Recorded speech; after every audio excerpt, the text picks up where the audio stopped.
Allez, ceci est une guidance générale. Merci à mes anges et mes guides pour les messages du jour. Guidance générale, guidance intemporelle.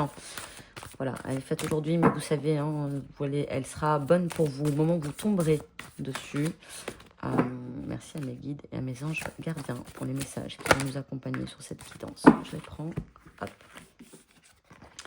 Donc j'ai le 7 de terre, qui vient de tomber, des graines solidement implantées, s'accorder une pause temporaire face à des inquiétudes inutiles. Bon, clairement, ce qu'on a mis en place avant va prendre. Il faut juste être un peu patient avec ce 7 de terre, mais ça va prendre et ça va faire une très très belle racine. Hein, vous voyez l'immensité, quoi. Vous êtes là, tout petit.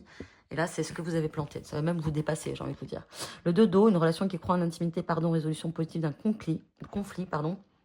Donc, ce qui me tracasse, en fait, n'est pas réellement un tracas. Il y a des choses qui vont être faites, des décisions qui vont être prises avec ce 2 d'eau. J'ai l'impression d'être noyé sous l'eau, mais en fait, on est tous les deux là, sous l'eau, à communiquer ensemble. Donc, si pour ceux et celles qui sont en relation un peu compliquées en ce moment, il y a des discussions qui vont arriver. Hein. Voilà ce qu'on vous dit. Il y a des discussions, mais ces discussions vont être positives. Elles vont permettre d'avancer, de comprendre ce que l'autre pense et ce qu'il veut. On a le rêveur. Le rêveur, tout est possible avec l'archange Métatron. Merci d'apparaître. Un acte de foi. On va sauter à l'action. On va sauter à l'action. On va sauter dans le vide. Voilà ce que j'entends avec le rêveur, mais dans la concrétisation. C'est-à-dire, je pars à la recherche de ce qui est bon pour moi. Voilà, je pars, je prends mon baluchon, mon chien. Je quitte tout et je saute.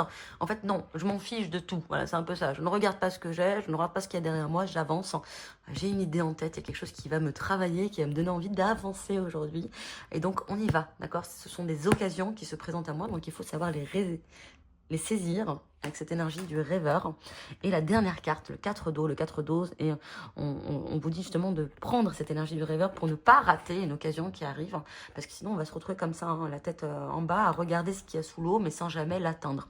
Donc attention, ouvrez les yeux et tâchez de repérer les nouvelles occasions. C'est exactement ce qu'on vous dit là, des occasions inattendues. Il va falloir passer à l'action. Aujourd'hui, on va vous proposer quelque chose, une sortie, un déménagement, je sais pas, une histoire d'amour, un nouveau boulot, qu'importe. On va vous proposer quelque chose et il va falloir saisir. Saisir pour réussir. Voilà ce que j'entends. Allez, tirage avec le féminin sacré. Quel message mon âme a envie de me passer aujourd'hui? Il y en a une carte qui tombe directement et on a la Madone. La Madone noire, hein, la Madone des ermites. Je transforme la douleur et la souffrance en une plus grande capacité d'aimer. Je transforme la douleur et la souffrance en une plus grande capacité d'aimer. Retenez bien cette phrase. Je vous mets le détail en story. Donc vous allez pouvoir trouver la page directement qui concerne cette carte. Allez la lire. Vous aurez de plus amples informations. Allez, je vous embrasse et je vous dis à demain.